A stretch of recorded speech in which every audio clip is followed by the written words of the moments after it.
Josué capítulo 4, el domingo pasado hablamos de ese momento en que el pueblo cruzó el Jordán y hablamos de, ¿recuerdan? Una frase que usamos mucho, ¿recuerdan? Que no era cruzar a nuestra manera, sino era movernos a la manera de Dios.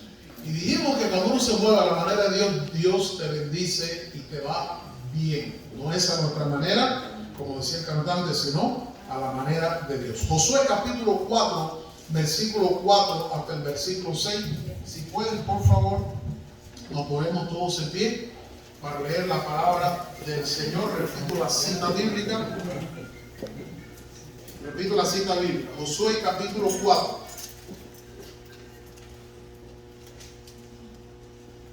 Josué capítulo 4, versículo 4 hasta el 6.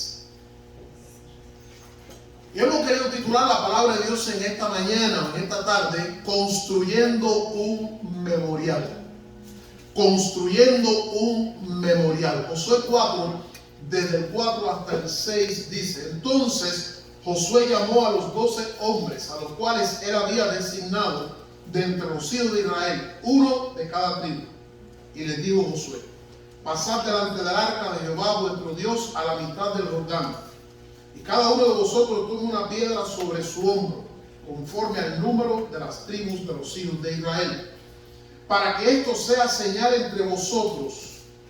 Y cuando vuestros hijos preguntaren a sus padres mañana, diciendo: ¿qué significan estas piedras?, les responderéis: que las aguas del Jordán fueron divididas delante del arca del pacto de Jehová. Cuando ella pasó el Jordán, las aguas del Jordán se dividieron, y estas piedras servirán de monumento conmemorativo a los hijos de Israel para siempre. Repito el final de este texto. Y estas piedras servirán de monumento conmemorativo a los hijos de Israel para siempre. Construyendo un memorial o construyendo un monumento. Señor, gracias porque tú permites muchas cosas para que recordemos el bien que tú nos has hecho. Gracias, Señor, porque nuestras vidas y el mundo está lleno de señales que nos hacen recordar tu amor. El salmista decía: cuando veo los cielos, obra de tus manos, cuando veo el firmamento y las estrellas, me pregunto ¿qué es el hombre? Porque, Señor, los cielos cuentan la gloria tuya. El firmamento anuncia la obra de tus manos. Y siempre que miremos a algún lugar de este mundo, Señor, podremos recordar que tú existes y que tú nos amas.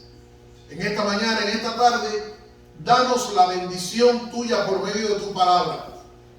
Tú hagas bien a nuestra alma. Los que estamos aquí seamos edificados. Los que nos visitan, Señor, que te conozcan. En Cristo Jesús. Amén. Pueden sentarse, hermano. Construyendo un memorial o construyendo un monumento. No podemos nosotros vivir de los recuerdos. Vivir de recuerdos es incorrecto, porque estamos en el presente y los recuerdos pertenecen al pasado. No podemos vivir de los recuerdos, pero sí no podemos ignorar el pasado. Y es importante y es bueno tener recuerdos, porque los recuerdos son simplemente eso, cosas que nos hacen recordar. Y recordar, alguien decía, es volver a vivir. Pero recordar, además de volver a vivir, es la oportunidad de celebrar y es la oportunidad de evitar repetir errores que una vez nosotros cometimos. Amén. Amén. Por ejemplo, hay familias que tienen álbumes de fotos del tatarabuelo con el árbol genealógico, y muchas veces se sientan en momentos especiales de la vida a mirar esas fotografías, a recordar que una vez tuvieron 15 años, que fueron jóvenes, a recordar buenos tiempos de la vida. Porque cuando miramos esas fotografías nos hacen recordar eventos que nos ayudan a celebrar, que nos ayudan a ser agradecidos, que nos ayudan a volver simplemente a volver a vivir. Titulamos el mensaje tratar de construyendo un monumento o un memorial. ¿Qué es un monumento? Una estatua es un tipo de monumento. ¿Qué más? Una edificación en honor a algo. Un monumento es una construcción, muchas veces algo arquitectónico, es una construcción que se hace para conmemorar o para recordar a alguien o a algo o algún evento. Por ejemplo, encontramos el monumento al soldado desconocido, el monumento a los héroes de la guerra de Vietnam, nos encontramos el monumento a algún evento histórico donde las Torres Gemelas estuvieron. Se ha hecho un monumento que ayuda a las personas a recordar no simplemente lo que hubo, sino a recordar lo que ocurrió. Los monumentos son buenos porque nuestra memoria nos falla. Y cuando vemos un monumento nos ayuda a pensar o a recordar lo que ocurrió. Pero ayuda también a las generaciones que no vivieron ese evento. Cuando llegan y se preguntan qué significa, les ayuda a los que sí lo vivieron a poder contar la historia de lo que ocurrió. Los monumentos nos ayudan a nosotros. Mi madre era muy fan de tomarse fotografías a la familia. Y a mí no me gustaba. Pero hoy en día me doy cuenta del valor de esas fotografías.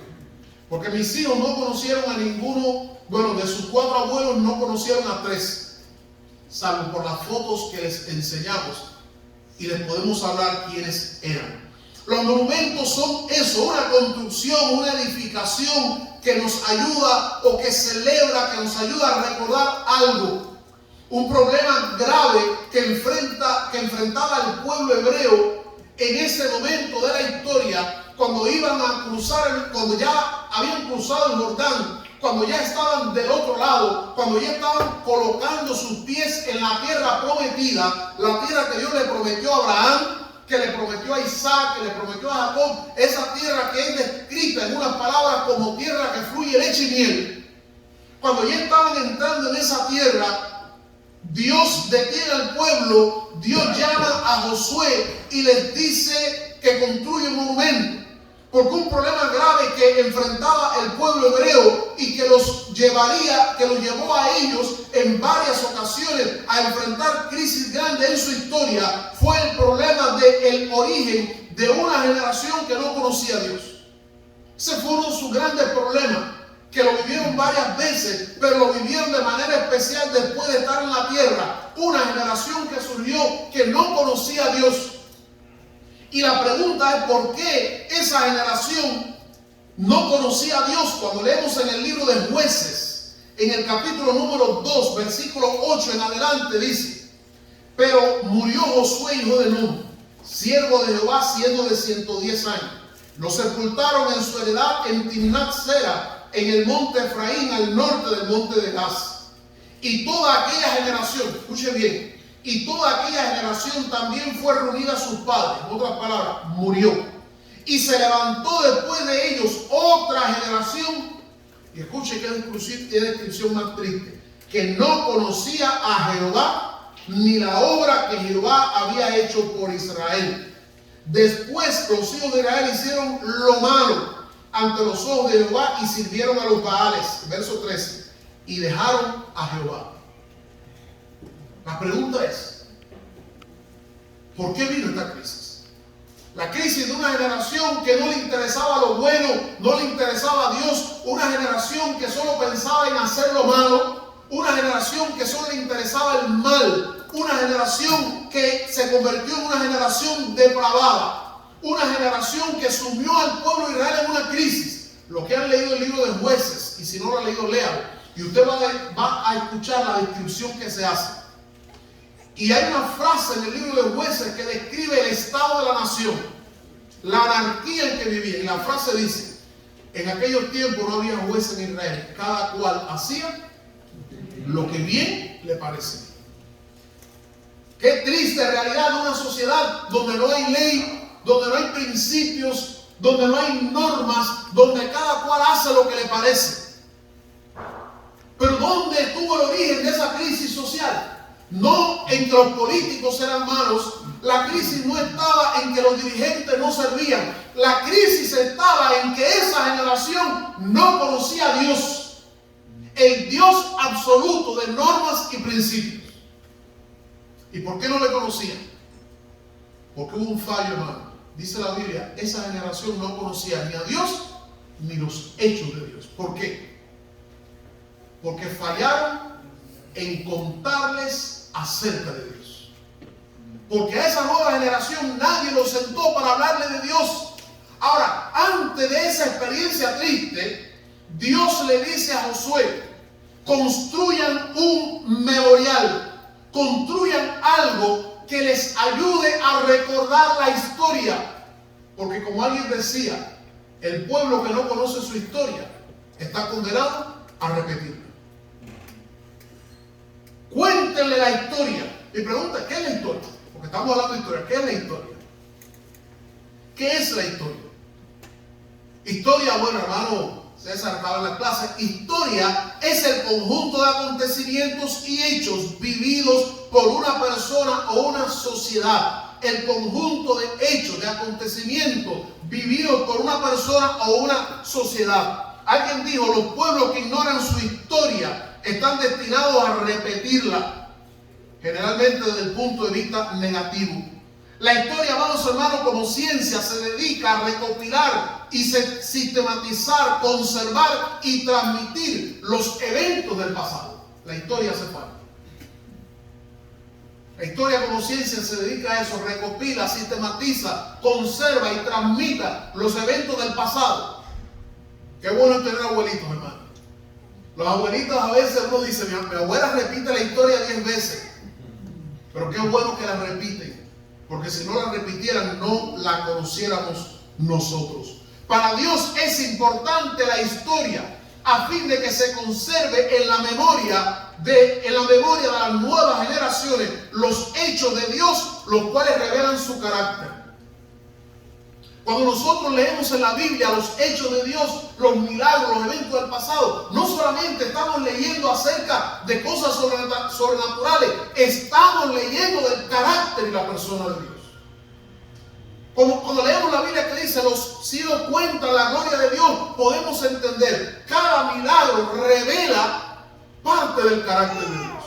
Cuando leemos a Dios cruzando, abriendo el mar rojo, nos habla del amor de Dios, de la fidelidad de un Dios que salva a su pueblo de la esclavitud. Pero cuando leemos que Dios cierra el mar rojo y los egipcios mueren, nos habla del poder de Dios y de la justicia de Dios. Cuando leemos un milagro del Señor, no solamente se quede asombrado por lo que está leyendo, por el milagro, descubre el carácter de Dios. Cuando una persona le da un vaso de agua, no solamente se quede con el vaso de agua, mire el gesto de esa persona. Mire la nobleza de esa persona. Cuando ve a alguien haciéndole un favor a usted, no mire solamente el favor, mire que esa acción revela su corazón. Cuando alguien le hace un mal, no solamente mire el mal, mire el corazón que impulsa ese mal. Y cuando nosotros leemos de los hechos de Dios, no solamente estamos leyendo ese hecho, estamos mirando el corazón de Dios. Porque los hechos revelan el carácter de las personas. Lo que hacemos revela lo que somos. Por eso cuando leemos las cosas que Dios hace, estamos entendiendo a Dios. Ahora dice la Biblia que se levantó una generación a la cual nunca se le contaron los hechos de Dios. Y como nunca se le contaron, no conocieron nunca el corazón de Dios.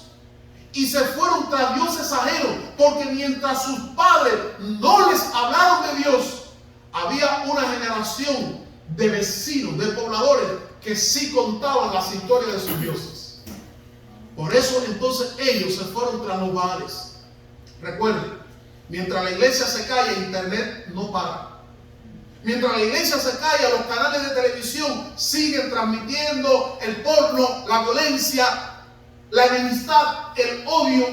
Mientras la iglesia de domingo en domingo celebra un culto y no transmite fuera de las paredes quién es Dios, el mundo secular celebra congresos, eventos, se reúne para hablar del cambio climático, para hablar de la paz, luego transmiten la información, todo el mundo la conoce, pero la iglesia guarda silencio. Y nuestro silencio puede ser o puede provocar la perdición de mucha gente.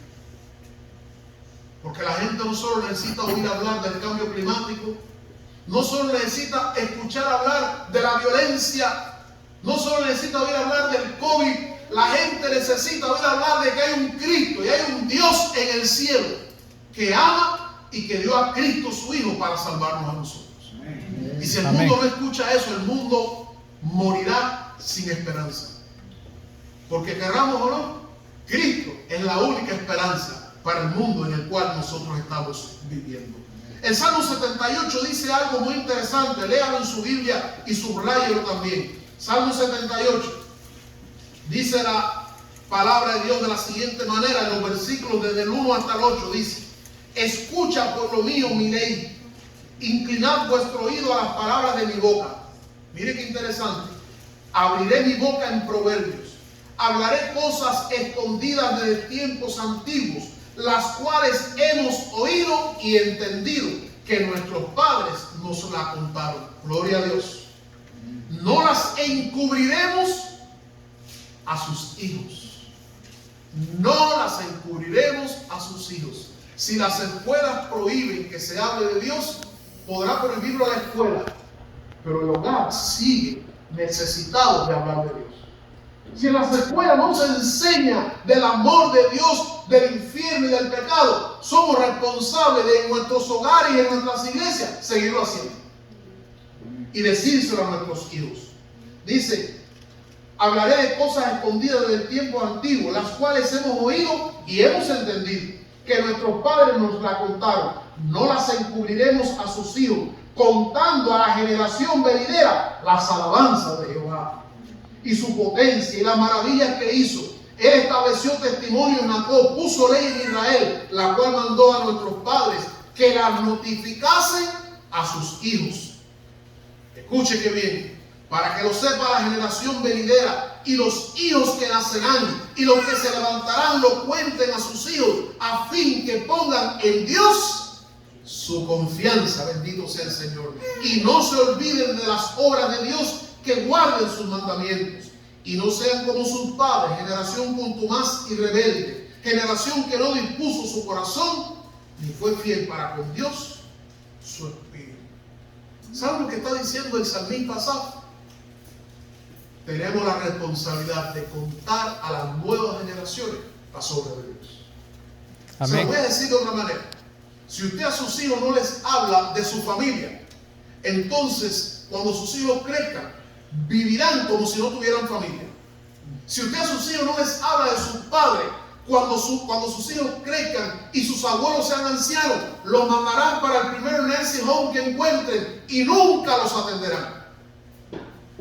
La manera de preservar la identidad, las relaciones familiares, la manera de preservar la dignidad de la vida, es que nosotros transmitamos a las nuevas generaciones los principios y valores que nuestros padres nos legaron. Si no los hacemos, entonces en unos años y no dentro de mucho tiempo, el mundo en que vivimos será un tremendo caos. Preservar en nuestra memoria y en la de nuestras familias y en la sociedad los recuerdos de los hechos de Dios en el pasado es muy importante.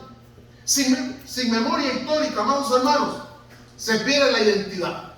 La identidad tiene que ver con lo que somos. Cuando oímos hablar hoy en día de que hay una crisis de identidad, significa que la gente no sabe qué es. La gente no sabe qué es. Se nos enseñó que el hombre venía del mono. Por eso nos comportamos como animales. No porque venimos del mono, sino porque nos han enseñado que somos animales. Y ese es el comportamiento que reproducimos. Se nos ha enseñado y ahora se está enseñando. Y vi hace unos días un video de la República de México donde una autoridad estaba diciendo que se estaba permitiendo, ya era legal en ese estado, que los varones escogieran si querían ir a la escuela con falda o con pantalones. Eso se llama crisis de identidad.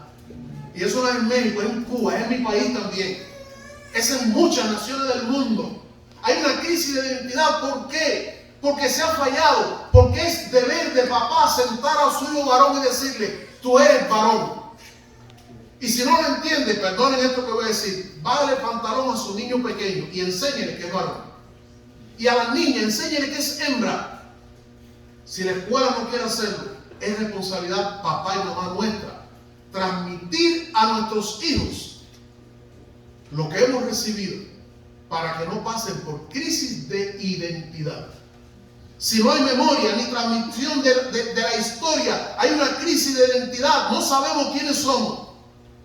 Si no hay memoria, entonces los errores del pasado se repetirán. No es vergüenza, papá y mamá, que te sientes con tus hijos y les digas: yo en el pasado cometí este y este error, y mira las consecuencias que he sufrido. No quiero que tú lo pases. Lo cortés no quita lo valiente. Hablar de nuestros errores y de las consecuencias que nuestros errores nos han acarreado no es vergonzoso si lo hacemos con el ánimo de evitar que las nuevas generaciones cometan los mismos errores que nosotros cometimos. Si nosotros olvidamos el pasado, corremos el peligro de desaparecer como especie humana. Si nosotros ignoramos el pasado y no transmitimos los hechos históricos, moriremos sin esperanza. Cuando leemos en la Biblia, amados hermanos, que Dios abrió el mar rojo, cuando leemos en la Biblia que Dios alimentó a su pueblo, cuando leemos en la Biblia que el Señor sanó a los enfermos, eso nos da esperanza. ¿Tú sabes por qué cuando estamos enfermos oramos? Porque recordamos que en el pasado Cristo sanó a los enfermos. Amén. ¿Saben por qué cuando no hay alimento nosotros oramos? Porque recordamos que Dios tiene el poder para alimentarnos. ¿Sabe por qué cuando vamos a enfrentar la muerte no nos atemorizamos y tenemos nuestra fe en Cristo? Porque recordamos que en el pasado Cristo murió y resucitó, conquistó la muerte. Y la palabra dice: ¿dónde está, oh muerte, tu aguijón? ¿Dónde, oh sepulcro, tu victoria? Sorbida en la muerte, en victoria. Si nosotros no hacemos eso, transmitir los eventos del pasado y recordarlo, amados hermanos, moriremos sin esperanza. Nuestra esperanza crece a medida que conocemos lo que Dios ha hecho. Porque eso nos renueva las fuerzas y nos transmite a nosotros que nuestra fe no está equivocada. Conocer la historia puede unificarnos, puede renovar nuestras esperanzas. Qué bueno es cuando de pronto se reúne papá o mamá y nos dice: mira, quiero contarte, mis padres venían de Haití. Ellos nacieron en Haití, llegaron a Cuba y siempre nos hablaron de eso. Y yo amo la nación de Haití, nunca he puesto el pie ahí, pero lo amo esa nación porque mis padres me enseñaron a amar, ¿sabes? Y yo sé que allí tengo familias. No los conozco ni sé quiénes son, pero sé que hay familias mías allí. Y una de las cosas que un día puede ocurrir es que debido a esas historias que me contaron, yo me encuentre a alguien un día y me diga: yo soy familia tuya. Y gracias a esa historia nos unifiquemos. Porque recordar nos ayuda a eso. Los seres humanos, amados hermanos, tenemos la inclinación innata a la ingratitud. ¿Sabía eso? Tenemos una inclinación a ser ingratos, a olvidar los favores, a olvidar el bien que se nos ha hecho. Tenemos la inclinación a olvidar lo que Dios ha hecho por nosotros. Por eso, amados hermanos, Dios, sabiendo esa inclinación innata a la ingratitud y al olvido que ha llegado como resultado del pecado, Dios, al cruzar el Jordán, llama a Josué y le dice: construyan un monumento, porque va a llegar el momento en que se van a olvidar de lo que Dios ha hecho, y ese monumento va a servir para que lo recuerden. ¿Alguno de ustedes algún día se ha amarrado una tirita en el brazo para recordarse de algo? Un día le dije a mi hijo que hiciera algo, hablando por teléfono, le dije: haz esto, di tal cosa, da este mandado, este recado. Y le dije: amárrate algo en la mano para que no se te olvide. Y me dice: papá, el problema es que después yo me pregunte qué hace eso amarrado en mi mano. Y no sepa ni por qué, ¿verdad? Dios, para tratar ese problema, amados hermanos, de la posibilidad de que su pueblo se olvide de lo que era hecho y se olvide de él, Dios le dice a Josué: construyan un monumento. Porque esto que ha pasado hoy es tan grande que merece ser recordado. ¿Usted recuerda cuando cruzaron el Mar Rojo? Fue más impresionante que cruzar el Jordán. Sin embargo, aunque cruzaron el Mar Rojo, la generación que cruzó en el Mar Rojo, cuando no había agua, se quejó contra Dios. Cuando no había comida, se quejó contra Dios. Cuando el sol los fatigaba, se quejó contra Dios. Y esa generación murió en el desierto, habiendo visto el Mar Rojo abrirse. Hay un peligro de que esa generación que está cruzando el río Jordán, dentro de no mucho tiempo, se rebele contra Dios también. Así que Dios le dice a Josué: la primera vez no hicimos ningún monumento conmemorativo, pero ahora hay que hacerlo para que el pueblo no se olvide de mí. Están por entrar a la tierra de la prosperidad, están por entrar a la tierra prometida y entrar a la tierra de la prosperidad, pero corren un peligro, corren el peligro de olvidarse de Dios. ¿Por qué? Porque a veces con las glorias, ¿qué pasa? Se olvidan la memoria. Ellos están por entrar a una tierra excelente, una tierra gloriosa, pero corren el peligro de, al entrar a esa tierra, olvidarse de Dios. Dice Deuteronomio capítulo 8, versos 7 al 11, dice así: porque Jehová tu Dios te introduce en la buena tierra, tierra de arroyos, de aguas, de fuentes, de manantiales que brotan en vegas y montes, tierra de trigo y cebada, de vides, de higuera, ganado, tierra de olivo, de aceite y de miel. No es Estados Unidos, era la tierra prometida. Tierra en la cual no comerás el pan con escasez, abundancia de comida, ni te faltará nada de ella. Tierra cuyas piedras son hierro, rica en minerales, y de cuyos montes sacarás cobre. Tremendo. Cobre. Verso 10: y comerás y te saciarás y bendecirás a Jehová tu Dios por la buena tierra que te habrá dado. Verso 11: cuídate de no olvidarte de Jehová tu Dios. En otras palabras, cuando hayas prosperado y te veas en la gloria, no te olvides de Jehová tu Dios. Qué tristeza, hermano, cuando nos encontramos personas viniendo de Cuba, de México, Salvador, Guatemala, que le dicen a la iglesia: oren por mí para que Dios me cuide en el viaje. Y Dios los cuide, llegan a esta tierra, y cuando llegan a esta tierra se olvidan de Dios, no van a la iglesia, no oran, se hacen esclavos del trabajo, ya Dios no le interesa para nada. Dios está diciendo en este pasaje: cuídate de no olvidarte cuando llegue la prosperidad. Y eso es para nosotros también, hermano. Y no crean que es fácil, porque todos los que estamos aquí vivimos en un régimen bien fuerte de vida. Pero aún en medio de ese régimen necesitamos recordarnos de Dios. Necesitamos esforzarnos para no olvidarnos de Dios y de lo que Él ha hecho por nosotros. Están por entrar a una tierra de prosperidad, pero corren el peligro de olvidarse de Dios. Están por enfrentar a enemigos poderosos y corren el peligro de rendirse. Están por enfrentar obstáculos grandes, como era el obstáculo de Jericó, y corren el peligro de desanimarse. Por eso Dios le dice: construyan un monumento. Primero, para que cuando estén en la prosperidad y vean el monumento, se acuerden de Dios. Construyan un monumento para cuando enfrenten a los ejércitos poderosos, no se rindan, sino recuerden que si Dios fue capaz de abrir el río Jordán, puede ser capaz de vencer a sus enemigos. Amén. Construyen un monumento para que cuando llegue el momento en que vean obstáculos enormes, como el obstáculo de Jericó, que no puede ser vencido con capacidad o con inteligencia humana, cuando vean ese obstáculo, recuerden que Dios abrió el río Jordán y puede tumbar o derrumbar cualquier muralla que esté por delante. En otras palabras, construyen un monumento para que venga lo que les venga en el futuro. No se desanimen ni desfallezca su fe, porque recuerden que el Dios del cielo está con ustedes. Construyan ese monumento. Dios les manda a construir un memorial, un monumento, a fin de que recuerden a Dios, no para adorar el monumento. Interesante. No para que adoren o se postren delante del monumento. Dios les manda a construir un monumento solo para que les recuerden que adoren a Dios. Eso, para que recuerden a Dios. No es el monumento. Leímos un pasaje muy acertado en la lectura bíblica. Y ese pasaje dice así: Él es el objeto de tu alabanza, Dios.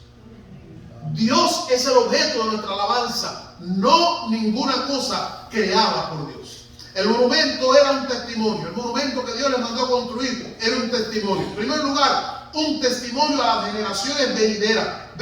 Capítulo 4 de Josué, versos 7 y 21. Habla en las dos ocasiones, dice: cuando sus hijos, su descendiente, la nueva generación, les pregunte qué es eso, ustedes puedan responder.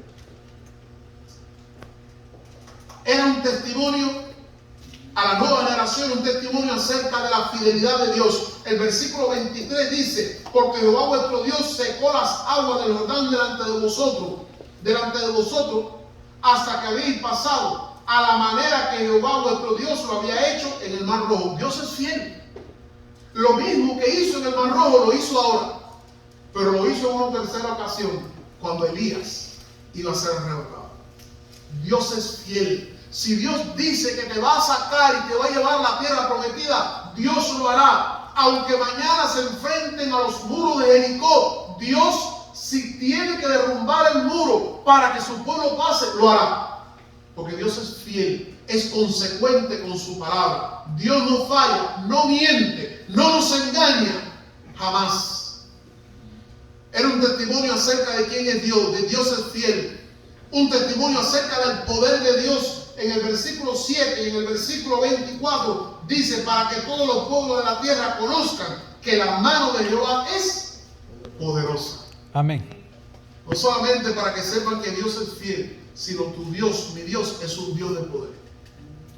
Nuestro Dios es un Dios de poder. Uno de mis hermanos, mi segundo hermano, era asmático, igual que yo lo fui por muchos años.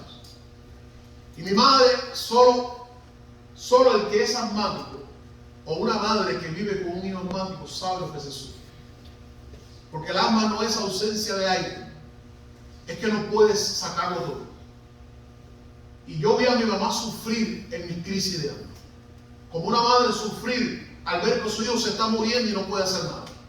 Y ella me cuenta que oraba y oraba al Señor, y una noche ella tuvo un sueño, y en el sueño ella vio que se le aparecía como un ángel y le decía: yo vengo a sanar a tu hijo. Jamás mi hermano tuvo una crisis de asma. Dios es un Dios de poder. Amén. Construye ese monumento para que recuerde que tu Dios es un Dios de poder. ¿Quién nos separará del amor de Dios? La mano de Dios es una mano de poder, amados hermanos. ¿Hay alguna situación que enfrentemos en la vida que no sepamos cómo manejar o solucionar? En Dios está el poder. El salmista David dice esto: una vez habló Dios y 2 veces he oído esto, que de Dios es el poder. No hay otro Dios bajo la tierra sino Él. El monumento también era un testimonio de que Dios es digno de respeto. ¿Saben, amados hermanos, que a veces la gente desvaloriza a Dios y irrespeta a Dios? Y que a veces los creyentes tenemos culpa de eso. Cuando el culto cristiano deja de tener esa seriedad y dignidad de Dios y se convierte en un show, la gente pierde el respeto al evangelio. El culto cristiano que se convierte en un show, más parecido a una fiesta, a un carnaval o a una parranda, hace que la gente pierda el respeto por el Dios al que se está celebrando. Y como le decía a los jóvenes, no es que en el culto tengamos que estar así, no. Dios es un Dios alegre. Dios es un Dios de gozo. Pero Dios es un Dios que debe ser respetado. Y dice la Biblia en uno de los salmos, dice así: venid hijos, el temor de Jehová os enseñaré. Porque a la gente se le necesita enseñar que Dios es un Dios digno de respeto. Por eso los cristianos no podemos convertir el evangelio en un relajo. Convertir el evangelio en algo risible. Si hay algo serio en esta tierra es el evangelio, porque el evangelio es la propuesta de salvación para el hombre pecador que si no acepta a Cristo se perderá para siempre. Y tenemos que lograr que cuando la gente escuche el evangelio lo haga con seriedad. Dice el versículo 24: para que todos los pueblos de la tierra conozcan que la mano de Jehová es poderosa, para que temáis a Jehová. Para que temáis a Jehová. ¿Cuántas veces encontramos en la Biblia personas que para que tuvieran que tomar en serio a Dios tuvieron que pasar por situaciones difíciles? Pablo tuvo que quedarse ciego para tomar en serio a Dios. Pedro tuvo que hundirse en el mar para tomar en serio a Dios. Y a veces hay personas que han tenido que caer en una cama o pasar por crisis grandes para tomar en serio a Dios, porque han pasado su vida burlándose de Dios o sin tomar el evangelio en serio. ¿Cuántas veces aquí no se puede hacer? Pero gracias a Dios que yo crecí en Cuba. Pero ¿cuántas veces tuve que darle una nalgada a mi hijo, una palmada en la parte de atrás para que tomara en serio lo que se le estaba diciendo? ¿Cuántas veces tuve que hablarle fuerte para que tomara en serio lo que estaba diciendo? Y Dios, amigo y hermano que está aquí, Dios quiere que lo tomes en serio. Porque horrenda cosa es caer mal en un Dios vivo. Porque nuestro Dios es amor, pero es fuego consumidor. Amén. Porque nuestro Dios es celoso. Y Dios quiere que la vida se tome en serio. Dios quiere que el evangelio se tome en serio. Dios, porque el regalo más grande que tenemos sobre la tierra es la vida. Y la vida debe ser tomada en serio porque es un don de Dios. El evangelio debe ser tomado en serio. La iglesia debe ser tomada en serio. El servicio a Dios debe ser tomado en serio. Alguien dice, hoy no voy al culto y bueno, que se la arreglen como pueda. Hay que tomarlo en serio. Todo en esta vida, aunque nos gocemos y nos riamos, hay que tomarlo en serio. Dice la palabra aquí, para que los pueblos de la tierra tomen a Jehová en serio. Y la responsabilidad de que el mundo tome a Dios en serio es nuestra. Vivamos la vida con dignidad, vivamos la vida cristiana con respeto y compromiso, y el mundo tomará el evangelio en serio. Si todos los domingos los cristianos dejáramos nuestros quehaceres para ir a la casa de Dios, el mundo se daría cuenta de que esto es serio. Pero si por cualquier cosa dejamos nuestra responsabilidad con Dios, el mundo dirá que ese Dios nuestro, que decimos que es digno, no vale la pena seguirlo ni obedecerlo. El memorial era un testimonio de Dios, un testimonio de que de Él viene nuestra ayuda y nuestro socorro. El Salmo 121 dice, alzaré mis ojos a los montes. ¿De dónde vendrá mi socorro? Mi socorro viene de Jehová, que hizo los cielos y la tierra. El versículo 18 de Josué 4 dice, aconteció que cuando los sacerdotes que llevaban el arca del pacto de Jehová subieron en medio del Jordán, las plantas de los pies de los sacerdotes estuvieron en un lugar seco, las aguas del Jordán se volvieron a su lugar. ¿Qué significa esto? Quizás alguien diría, el río se secó porque las fuentes de las aguas se detuvieron. Eso fue casual, como dice la gente, eso fue una casualidad. Está bien, fue casualidad que se secara. Pero es casualidad que saliendo los sacerdotes con el arca, el río volviera a fluir. No es casualidad. ¿Saben qué significa? Que fue la mano de Dios. ¿Y saben qué significa eso para la nueva generación? Que Dios lo hizo. ¿De dónde vendrá mi socorro? ¿De dónde viene mi ayuda? Mi ayuda viene de Dios que hizo los cielos y la tierra. Cuando te veas solo en la vida, recuerda eso. Dios es la fuente de poder. Él es nuestra ayuda y nuestro socorro. El memorial también era un recuerdo acerca de Dios, de la infalibilidad de Dios. Dios le dijo al pueblo, yo elijo a Josué. Y sobre la marcha, Dios vindicó a Josué como el líder. Josué no fue el líder más famoso, pero fue el líder que hizo lo correcto. Es más importante hacer lo correcto que ser famoso. Cuán importante, amados hermanos, es celebrar los hechos de Dios en la historia personal, familiar, eclesial y social. ¿Cuán importante? Sí, es muy importante. No voy a leer las citas bíblicas, pero se las voy a dar. En Éxodo 12, 20 al 27, Dios le dice al pueblo que celebren la Pascua.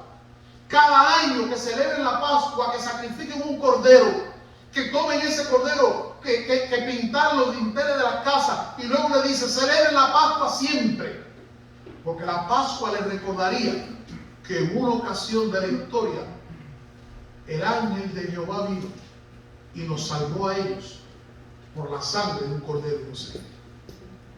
Y ese sería el mensaje de salvación somos salvos por la muerte de Cristo Jesús. En Éxodo 13, 5 y 14, Dios le dice que celebren la Pascua cada año. Y le dice así: cuando ustedes celebren la Pascua y sus hijos les pregunten, ¿qué es esto?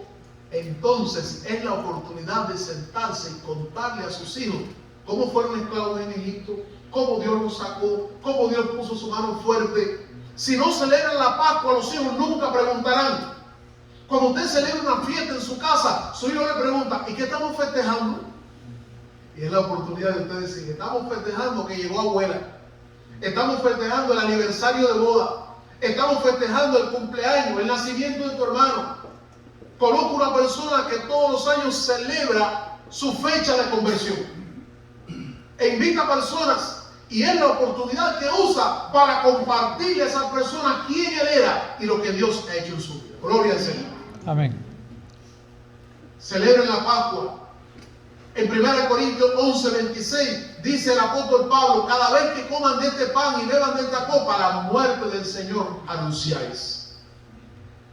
En este caso, Dios le dice al pueblo, versículo 6 de Josué 4, para que sea señal entre vosotros, y cuando vuestros hijos pregunten a sus padres mañana, diciendo: ¿qué significan estas piedras? Yo tengo una herida aquí en la mano, de cuando yo estaba en tercer grado, 8 años. Y mis hijos me preguntaron qué era eso. Y yo tuve que explicarle cómo yo me portaba mal en la escuela, cómo yo buscaba pleito, cómo me fajaba, cómo hacía cosas, y cómo en una de esas ocasiones me cortaron. Pero es un buen mensaje para ellos, para decirles: pórtense bien. Hay cosas, amados hermanos, que nuestros hijos nos van a preguntar qué es o qué pasó. Y será la oportunidad de compartirle a ellos y a otros lo que Cristo ha hecho por nosotros. Es importante celebrar y conservar ciertas tradiciones. Vivir de las tradiciones no es bueno. Decirlo vamos a hacer así porque siempre se ha hecho así no es bueno. Una de las cosas que provocó la reforma protestante de 1517, guiada por Martín Lutero, fue que la iglesia necesitaba aprender que la autoridad máxima es la Biblia y no la tradición. Que lo hacemos porque Dios lo manda y lo enseña, y no porque la tradición nos lo dice. Eso es cierto. Pero eso no significa que no celebremos y conservemos ciertas tradiciones. Hoy en día hay mucha gente que en un llamado celo por el Evangelio dice: no se debe celebrar la Navidad. Y yo le digo a esa gente: si quiere, busca otra fecha. Pero si hay un acontecimiento grande en la historia, fue el nacimiento de Cristo. Y eso merece ser celebrado. Merece ser celebrado la Semana Santa, cuando celebramos la muerte y resurrección de Cristo Jesús. Merece ser celebrado el Pentecostés, cuando celebramos el nacimiento de la iglesia. Merece ser celebrado. Yo sé que los testigos de Jehová no celebran los cumpleaños, pero yo no soy testigo, yo soy testigo de Cristo. Y yo celebro el nacimiento de mi hijo y de mi hija. Cuando mi esposa no podía salir en estado, no podía quedar en estado, no podía concebir, y milagrosamente Dios obró. Y cuando fuimos al médico, la doctora que la atendía a ella le dijo: tú no puedes salir en estado porque la ciencia te dice por los exámenes que tú no puedes salir en estado. Y le dijimos: la ciencia dice que no, pero Dios dice que sí. Y cada vez que mis hijos cumplen años, yo celebro la grandeza y la fidelidad de Dios. Amén. Entonces vale la pena, amados hermanos, conservar ciertas tradiciones y celebrarlas en nuestra familia. Juan capítulo 11 nos dice la palabra del Señor, nos enseña lo que pasó allí en la casa de Marta y María. Y déjenme decirles algo: ese monumento construido también era un mensaje de que Dios muchas veces escoge el peor momento de tu vida para mostrar su gloria. Te lo repito: Dios muchas veces escoge el peor momento de tu vida para mostrar su gloria. Dice la Biblia: cuando el pecado abundó, sobreabundó la gracia.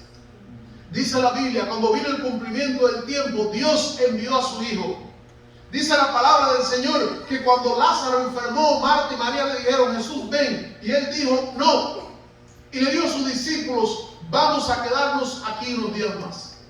Cuando Lázaro murió, Jesús dijo, Lázaro ha muerto, vamos.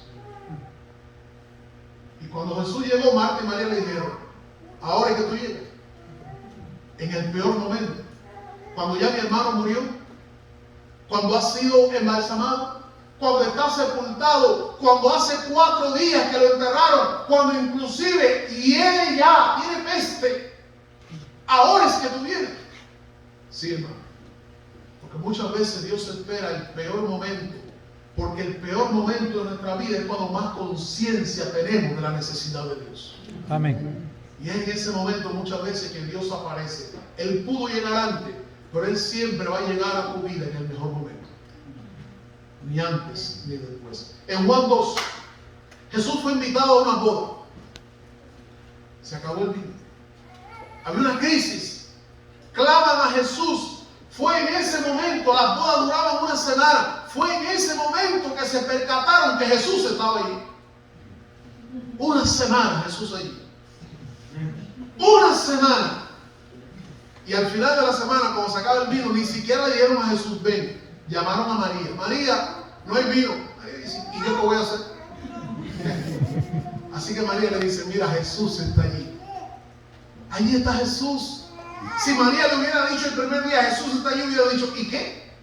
Si se lo dice el segundo día, entre fiesta y parranda, hubiera dicho, ¿y qué? Si se lo dice el tercer día, hubieran dicho, ¿y qué? Pero se los dijo el día en que estaban vueltos locos, con una crisis familiar sin saber qué hacer. María les dice, allí está Jesús. Así que van donde está Jesús y le dicen, ¿qué hay que hacer? Jesús llega en el peor momento. En Mateo capítulo 14, versos 30 al 31, Jesús aparece caminando sobre el agua y Pedro le dice a Jesús, si es verdad que tú eres Jesús, yo quiero caminar sobre el agua. Yo no sé si Pedro lo dijo en serio o en burla, pero empezó a caminar sobre el agua. Pero de buenas a primeras, Pedro empezó a mirar para todos los lados. El vecino, otro barco, comenzó a hundirse. Y cuando comenzó a hundirse, le dijo, ahora sí fue en serio, Señor, sálvame. Señor, sálvame porque estoy hundido. Quizás alguno de los que está aquí en esta tarde esté como Pedro, hundido. Hundido en algo. Tal vez este sea un buen momento para que tú le digas, Señor, sálvame. Señor, sálvame. Y en este peor momento de tu vida, Jesús vendrá en tu ayuda. Cuando Dios hizo el milagro de abrir el Jordán, en el peor momento, Fred, porque el río estaba como desbordado, no solo crecido, sino desbordado. Y cuando el río estaba más desbordado que nunca, entonces Dios hizo un milagro. Repito, muchas veces Dios hace el milagro en el peor momento de tu vida. Es un mensaje para ti y para mí también. Segundo lugar, el monumento era un testimonio a las naciones de la tierra. Versículo 24 dice, y todos los pueblos de la tierra conozcan que la mano de Jehová es poderosa. Dice un texto de la Escritura, toda la tierra será llena del conocimiento de la gloria de Dios. Estamos preocupados por lo que está pasando en el mundo. Los glaciares se están descongelando, el nivel del mar sube, el calentamiento global, los inviernos son a veces menos fríos que nunca, el sol es más fuerte, las enfermedades de la piel, producto de la intensidad del rayo del sol, el hoyo en la capa del sol. Estamos preocupados. El fenómeno del Niño, que de pronto muchos ciclones, mucho frío, las enfermedades que no podemos controlar como el COVID, los niveles de maldad, el hambre en algunos lugares de la tierra. Estamos preocupados, aunque a veces no lo expresemos.